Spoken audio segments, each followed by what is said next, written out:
Hello friends, कैसे हैं आप लोग। उम्मीद है आप लोग बहुत अच्छे होंगे। फ्रेंड्स, आप सभी का हमारे यूट्यूब चैनल एक एजुकेशन स्क्वाड में स्वागत है। फ्रेंड्स, मैं फिर आपके लिए लेकर आ गया हूं कुछ महत्वपूर्ण प्रश्न जो कि संबंधित किससे हैं, ह्यूमन बॉडी से। ठीक है, मानव शरीर से संबंधित है महत्वपूर्ण प्रश्न। और कुल प्रश्न इस वीडियो में 101 भी प्रश्न है। ठीक है, कितना है, 101 प्रश्न है इस वीडियो में। और सारे ही क्वेश्चन अच्छे लेवल के हैं और किसी न किसी परीक्षा में आए हुए हैं। तो चलिए फ्रेंड्स, बिना देरी के स्टार्ट करते हैं। आज का हमारा पहला क्वेश्चन है, मनुष्य के शरीर में विटामिन ए कहाँ संचित होता है। तो ये लीवर में संचित होता है, जिसे हम यकृत भी बोलते हैं।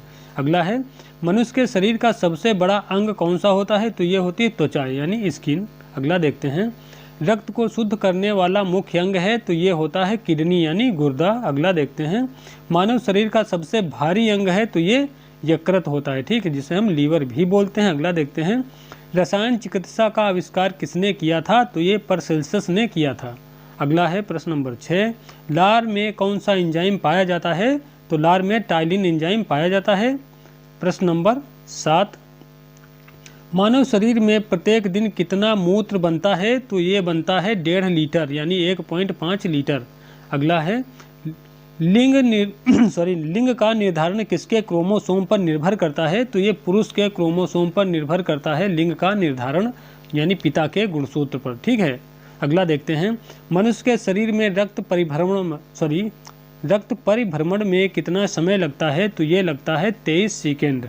अगला देखते हैं, मानव शरीर में टीबिया व फेबुला हड्डियां कहाँ पाई जाती हैं। तो ये पैर में पाई जाती हैं। जो हमारे पैर का जो घुटना होता है, घुटने के जो नीचे का हिस्सा होता है, यानी जिसे हम पैर बोलते हैं, उसमें जो मतलब 2 हड्डियां होती हैं। कौन कौन सी, टीबिया और फेबुला।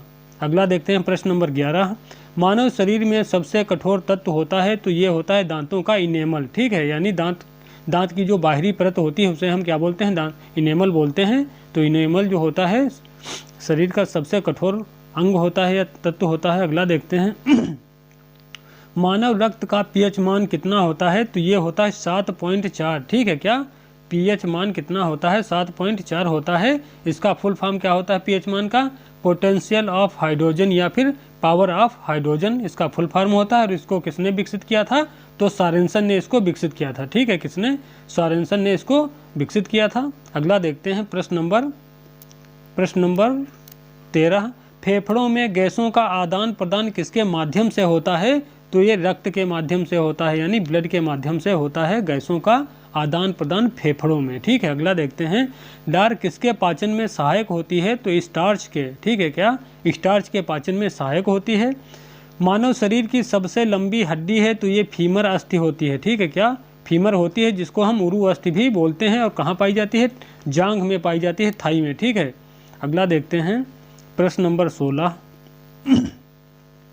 मानव शरीर में रक्त के शुद्धिकरण की प्रक्रिया को क्या कहते हैं। तो इसको डायलिसिस कहते हैं। ठीक है, क्या कहते हैं, डायलिसिस कहते हैं। और क्या कहते हैं इसको, रक्त अपोहन। ठीक है, क्या डायलिसिस कहिए या फिर रक्त अपोहन कहिए। अगला देखते हैं, क्या है प्रश्न नंबर 17, मानव शरीर में यूरिया का निर्माण कहाँ होता है। तो ये होता है यकृत में। ठीक है, यानी लीवर में होता है यूरिया का निर्माण।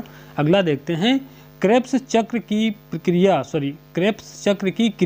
किस कोशिकांग में संपन्न होती है। तो ये माइटोकॉन्ड्रिया में संपन्न होती है। प्रश्न नंबर 19, मानव शरीर की सबसे छोटी हड्डी होती है। तो ये होती है स्टेपिटीज। ठीक है, क्या स्टेपीज कान में। ठीक है, क्या स्टेपीज कान में पाई जाती है। अगला देखते हैं, कौन सा ऊतक हड्डी को मांस से जोड़ता है। तो हड्डी को मांस से जोड़ता है टेंडन। ठीक है, हड्डी और मांस के जोड़ को क्या कहते हैं, टेंडन बोलते हैं। अगला देखते हैं प्रश्न नंबर 21, प्लाज्मा में जल कितने प्रतिशत पाया जाता है। तो लगभग 90% प्लाज्मा में जल पाया जाता है। प्रश्न नंबर 22, मानव शरीर में जल की मात्रा कितनी होती है। तो इसमें होती है 65 से 75% तक। ठीक है, कितनी, 65 से 75% तक मानव शरीर में जल की मात्रा होती है। अगला देखते हैं, मानव शरीर में रक्त की मात्रा होती है। तो ये होती है 5 से 6 लीटर। ठीक है, 5 से 6 लीटर औसतन होती है। अगला देखते हैं, मनुष्य के हृदय में कितने चेंबर होते हैं। चेंबर माने कोष्ठक। तो 4 होते हैं, 4 कोष्ठक होते हैं, चेंबर होते हैं। तो 4 ही इसमें वाल्व भी होते हैं। ठीक है, अगला देखते हैं, आरबीसी का निर्माण कहाँ होता है। तो ये अस्थिमज्जा में होता है। ठीक है, अस्थिमज्जा यानी बोन मैरो में होता है। चाहे आरबीसी की बात हो या डब्ल्यूबीसी की बात हो या डिम्बाणु यानी प्लेटलेट्स की बात हो, इन सबका कहाँ निर्माण होता है, जो बोन मैरो जो होता है हड्डियों के बीच में, वहीं पर इनका निर्माण होता है। ठीक है, अस्थिमज्जा में। अगला देखते हैं, मानव मस्तिष्क का सबसे बड़ा भाग है तो ये होता है सेरिब्रम। प्रश्न नंबर 27, डीएनए की आकृति को क्या कहा जाता है, तो इसको कहा जाता है डबल हेलिक्स। ठीक है, डीऑक्सी राइबो न्यूक्लिक एसिड। ठीक है, इसका फुल फॉर्म क्या होता है, डीऑक्सी राइबो न्यूक्लिक एसिड इसका फुल फॉर्म होता है, और इसकी आकृति को क्या कहते हैं, डबल हेलिक्स कहते हैं। ठीक है, अगला देखते हैं, मूत्र में किसकी उपस्थिति के कारण दुर्गंध आती है, तो ये होता है यूरिया। ठीक है, जो पेशाब होती है, पेशाब में यूरिया की उपस्थिति के कारण उसमें बदबू या दुर्गंध आने लगती है। अगला देखते हैं, प्रश्न नंबर 29, मनुष्य के शरीर में ऊतकों का निर्माण किसके द्वारा होता है, तो ऊतकों का निर्माण होता है प्रोटीन। ठीक है, कौन करता है, प्रोटीन करती है। अगला देखते हैं, रक्त की मात्रा शरीर के भार का कितने प्रतिशत होती है, तो लगभग 7% होती है। ठीक है, जो हमारे शरीर में जो ब्लड होता है तो शरीर का कितने प्रतिशत होता है, तो ये रक्त जो होता है 7% होता है। अगला देखते हैं, मानव शरीर की सबसे मजबूत हड्डी होती है, तो ये जबड़े की हड्डी होती है। ठीक है, क्या जबड़े की हड्डी होती है। अगला देखते हैं, अगला क्या है प्रश्न नंबर 32। प्रश्न नंबर 32 क्या है, आँखों की कौन सी संरचना सबसे संवेदनशील होती है किंतु इसमें रक्त वाहिकाएं नहीं पाई जाती हैं, तो ये होती है कार्निया। ठीक है, क्या कार्निया होती है। अगला है, मानव शरीर की सबसे बड़ी कोशिका है, तो कोशिका तंत्रिका होती है, तंत्रिका कोशिका होती है। ठीक है, रिपीट कर देता हूँ, मानव शरीर की सबसे बड़ी कोशिका है तो तंत्रिका कोशिका होती है। अगला देखते हैं, मानव शरीर में कितने प्रकार के अमीनो अम्ल पाए जाते हैं, तो मानव शरीर में 20 प्रकार के अमीनो अम्ल पाए जाते हैं। अगला देखते हैं, मानव मूत्र का पीएच मान होता है, तो ये होता है 6। ठीक है, अगला देखते हैं, ब्लड प्रेशर मापी यंत्र होता है, तो ये होता है स्फिग्मोमैनोमीटर। ठीक है, क्या होता है, स्फिग्मोमैनोमीटर होता है, और 100 अभी इसको मैं बता ही देता हूँ, 120/80।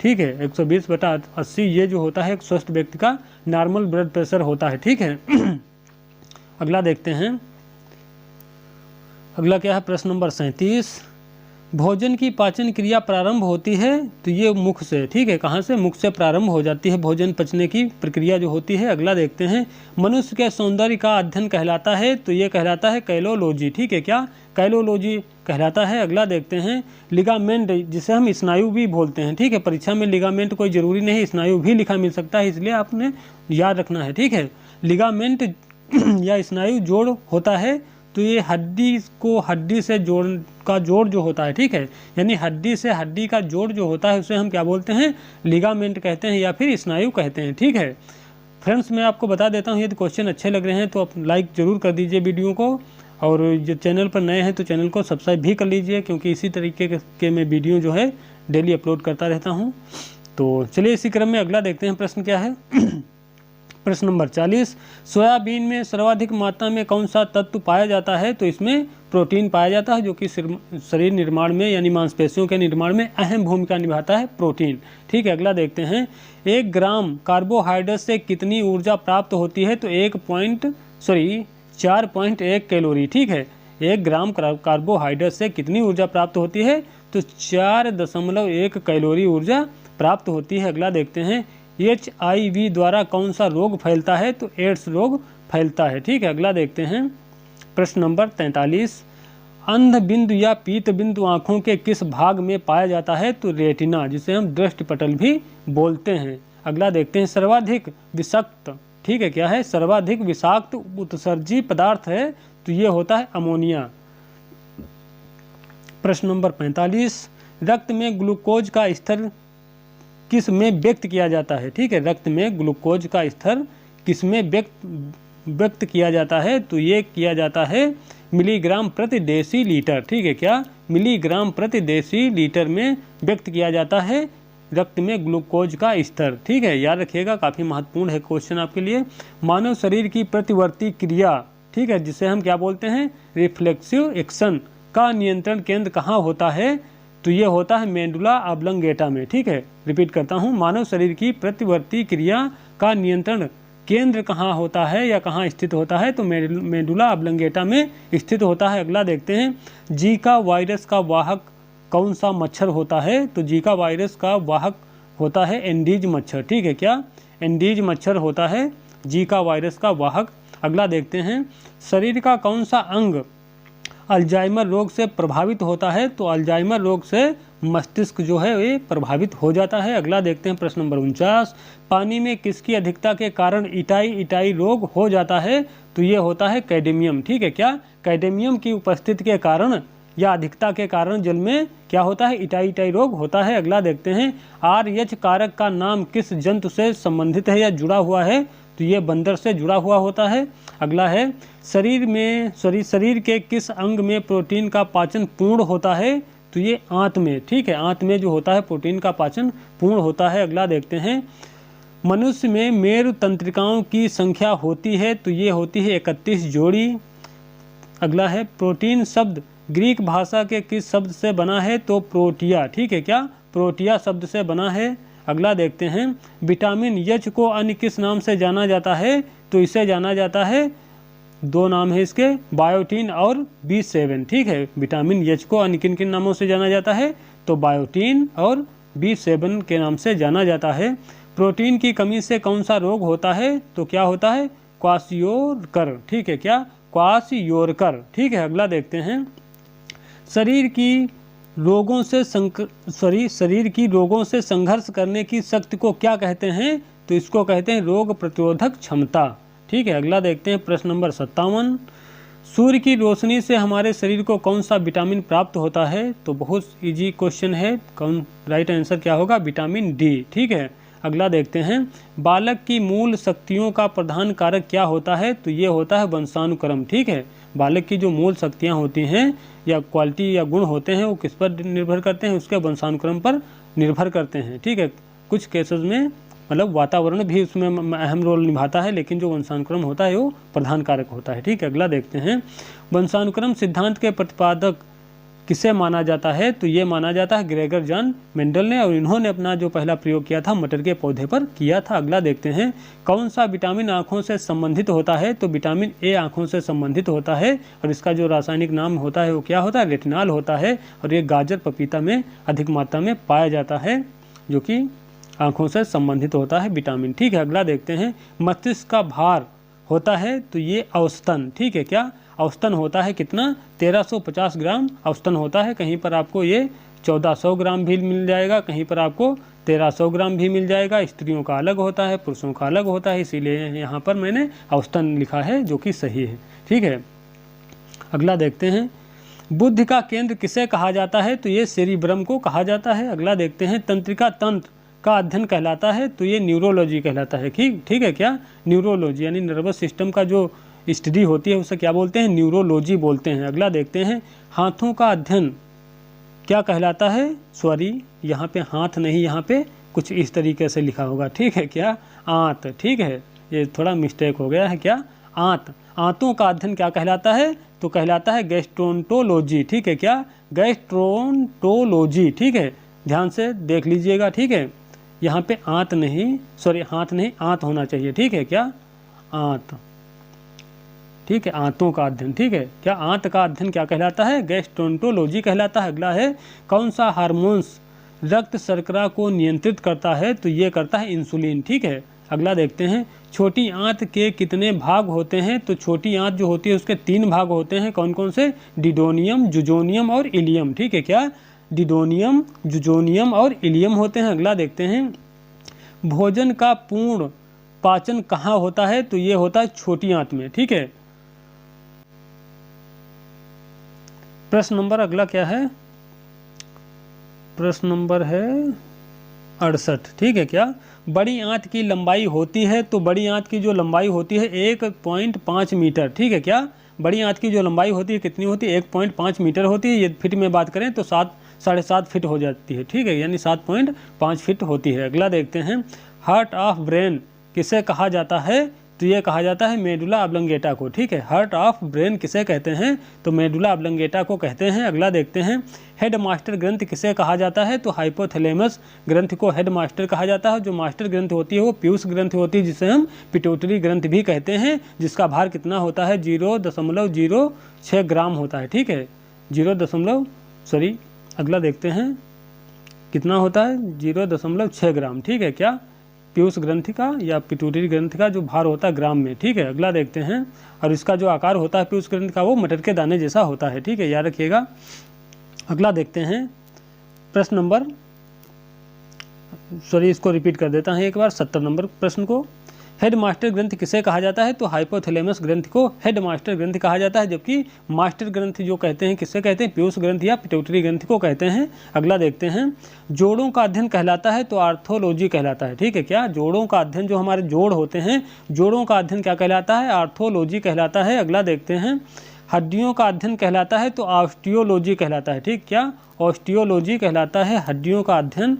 अगला देखते हैं, हिंज जॉइंट कहाँ पाए जाते हैं, तो कोहनी व घुटने में पाए जाते हैं। हिंज जॉइंट वो कब्जा संधि जिसे बोलते हैं। ठीक है, हिंज जॉइंट क्या होते हैं, जिसे हम कब्जा संधि बोलते हैं। तो ये कब्जा का मतलब ये है, जैसे हमारा पैर है, पैर का घुटना है, जो ये पटेला नामक हड्डी है, क्या करते हैं, एक कब्जा का, जैसे दरवाजे में कब्जा एक बार मतलब खुलेगा दरवाजा, एक बार नहीं आगे जाएगा, तो उसी तरीके से काम करते हैं। नहीं तो हम खड़े होंगे तो पता लगेगा कि हमारा पैर मतलब नीचे मतलब लच जाएगा, एक तरफ झुक जाएगा, तो इसीलिए वो कब्जे का काम करती है, उसको आगे नहीं आने देती है। ठीक है, अगला देखते हैं, RBC यानी रेड ब्लड सेल्स।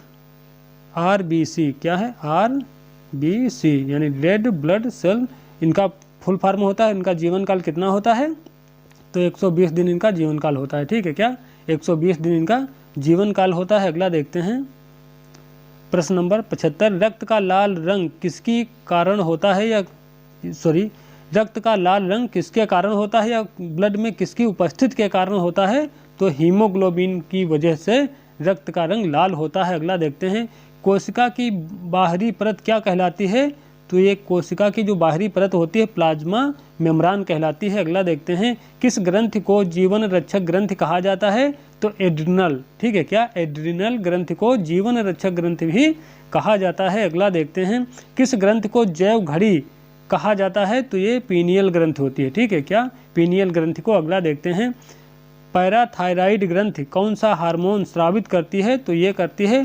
पैराथायरॉक्सिन हार्मोन्स। ठीक है, अगला देखते हैं, कोशिका की खोज कब व किसने की थी, तो रॉबर्ट हुक ने की थी 1665 में। अगला देखते हैं, गुणसूत्र किससे बने होते हैं, तो गुणसूत्र जो बने होते हैं वो DNA प्लस प्रोटीन। ठीक है,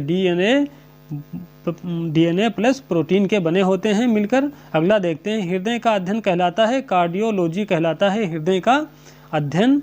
अगला देखते हैं, ECG यानी इलेक्ट्रोकार्डियोग्राम, जिसका फुल फॉर्म होता है तो संबंधित होता है, तो हृदय संबंधी समस्याओं का पता लगाने के लिए ECG का प्रयोग किया जाता है। ठीक है, क्या है क्वेश्चन, रिपीट करता हूँ, ECG जिसे हम इलेक्ट्रोकार्डियोग्राम कहते हैं संबंधित होता है, तो हृदय संबंधित बीमारी से संबंधित होता है। अगला देखते हैं, हृदय में कितने वाल्व होते हैं, तो हृदय में कुल 4 वाल्व होते हैं, 4 ही कोष्ठक होते हैं। अगला देखते हैं, मांसपेशियों की सबसे छोटी इकाई है, तो ये क्या होती है, सार्कोमियर। ठीक है, और मांसपेशियाँ कितनी होती हैं, 639 होती हैं। ठीक है, कितनी, 639 जो है मांसपेशियाँ हमारे शरीर में होती हैं। अगला देखते हैं, मांसपेशियों के निर्माण में कौन महत्वपूर्ण भूमिका निभाता है, तो ये प्रोटीन निभाता है, जो कि सोया में सर्वाधिक मात्रा में प्रोटीन पाया जाता है। अगला देखते हैं, मूंगफली में भी पाया जाता है, दाल में भी पाया जाता है प्रोटीन सर्वाधिक यानी प्रचुर मात्रा में। अगला देखते हैं प्रश्न नंबर 87, हड्डियों में सबसे अधिक मात्रा में कौन सा तत्व पाया जाता है, तो एक कैल्शियम पाया जाता है। ठीक है, और कितना प्रतिशत, 99% हड्डियों में कैल्शियम पाया जाता है, जबकि 22% जो होता है वो जल पाया जाता है। ठीक है, अगला देखते हैं, ह्यूमरस हड्डी कहाँ पाई जाती है, तो ये बाजू में पाई जाती है। ठीक है, कहाँ पाई जाती है, बाजू में पाई जाती है। बाजू का मतलब कंधे से लगाकर हाथ की जो कोहनी होती है उसको, ठीक है, वो वाली जो हड्डी होती है क्या कहलाती है, ह्यूमरस कहलाती है, जहाँ पर बाइसेप और ट्राइसेप होते हैं। ठीक है, वही हड्डी क्या होती है, ह्यूमरस हड्डी कही जाती है। अगला देखते हैं, कलाई में हड्डियों की संख्या होती है, तो एक कलाई में 8 हड्डी, तो दूसरी भी कलाई में कितनी, 8 हड्डी, तो कुल मिलाकर दोनों कलाइयों में 16 हड्डी। ठीक है, अगला देखते हैं, प्रश्न नंबर 90 है, आयोडीन की कमी से कौन सा रोग होता है? तो घेंघा रोग होता है, जिसे हम ग्वाइटर रोग भी बोलते हैं। ठीक है, खासकर ये बच्चों में होता है। ठीक है, किस में होता है? बच्चों में होता है। और ये गले में दिक्कत होती है, गले में सूजन आ जाती है। ठीक है, अगला देखते हैं, क्षय रोग यानी जिसे हम टीबी बोलते हैं। ठीक है, क्या टीबी नहीं टीबी है। ठीक है ये, ठीक है। तो क्षय रोग से शरीर का कौन सा अंग प्रभावित होता है? तो ये फेफड़े जो होते हैं ये प्रभावित हो जाते हैं क्षय रोग से। अगला देखते हैं क्या है, बीटा ब्लॉकर्स। ठीक है, क्या बीटा ब्लॉकर्स औषधियाँ किस बीमारी हेतु प्रयोग में लाई जाती हैं? तो ये हृदय संबंधी। ठीक है, हृदय संबंधी मतलब समस्याएं जो होती हैं उनको सही करने के लिए इनका प्रयोग किया जाता है। अगला देखते हैं, बर्ड फ्लू जिसे हम एवियन इन्फ्लुएंजा भी बोलते हैं, तो बर्ड फ्लू के वायरस का क्या नाम होता है? तो इसका नाम जो होता है क्या है? H5N1। ठीक है, क्या H5N1 क्या होता है? बर्ड फ्लू के वायरस का नाम होता है। अगला देखते हैं, एथलीट फुट रोग किससे होता है? तो ये एथलीट फुट जो रोग होता है ट्राइकोफाइटन कवक, ठीक है, यानी फंगस से होता है। ठीक है, कौन सा? ट्राइकोफाइटन कवक जो होता है, फंगस जो होता है, उससे होता है क्या? एथलीट फुट रोग। अगला देखते हैं, बीसीजी का टीका किसकी रोकथाम के लिए लगाया जाता है? तो क्षय रोग की यानी टीबी के रोग के लिए मतलब लगाया जाता है इसका टीका। अगला देखते हैं, विटामिन B12 का रासायनिक नाम है? तो ये होता है साइनोकोबालामिन। ठीक है, क्या साइनोकोबालामिन इसका रासायनिक नाम होता है B12 का। ठीक है, अगला देखते हैं, विटामिन E। ठीक है, क्या विटामिन E, ये वाला 97 प्रश्न है। विटामिन E कुछ इस तरीके से। ठीक है, विटामिन E जिसे हम इसका रासायनिक नाम क्या हो जाता है? टोकोफेराल। ठीक है, विटामिन E का रासायनिक नाम क्या है? टोकोफेराल है। तो विटामिन E की कमी से कौन सा रोग होता है? तो ये होता है प्रजनन क्षमता में कमी होना। ठीक है, प्रजनन क्षमता जो होती है वो कम हो जाती है, किसकी वजह से? विटामिन E की कमी से। ठीक है, और इसका जो रासायनिक नाम होता है वो क्या होता है? टोकोफेराल होता है। ठीक है, अगला देखते हैं, प्रश्न जो है 98 है, विटामिन B2 का रासायनिक नाम होता है? तो राइबोफ्लोविन होता है। ठीक है, क्या राइबोफ्लेविन होता है इसका रासायनिक नाम। अगला है, आँखों की वह कौन सी बीमारी है जिसमें आंसू सूख जाते हैं? ठीक है, आपने बताना है कि आँखों की वह कौन सी समस्या है या बीमारी है जिससे आँख के जो आंसू होते हैं वो सूख जाते हैं? तो ये होती है जीरोपैथलेमिया। ठीक है, क्या जीरोपैथलेमिया होती है। अगला देखते हैं, ट्रेकोमा बीमारी शरीर के किस अंग से संबंधित है? तो ये आँखों से संबंधित होती है, क्या ट्रेकोमा बीमारी।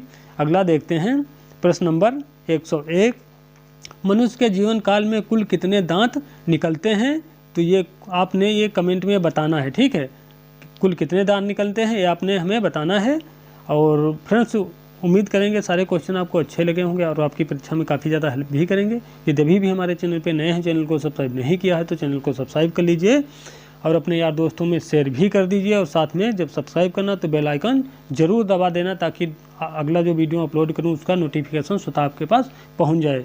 तो चलिए फ्रेंड्स, मिलते हैं कल फिर एक नए वीडियो में नए टॉपिक के साथ में। तब तक के लिए जय हिंद, जय भारत।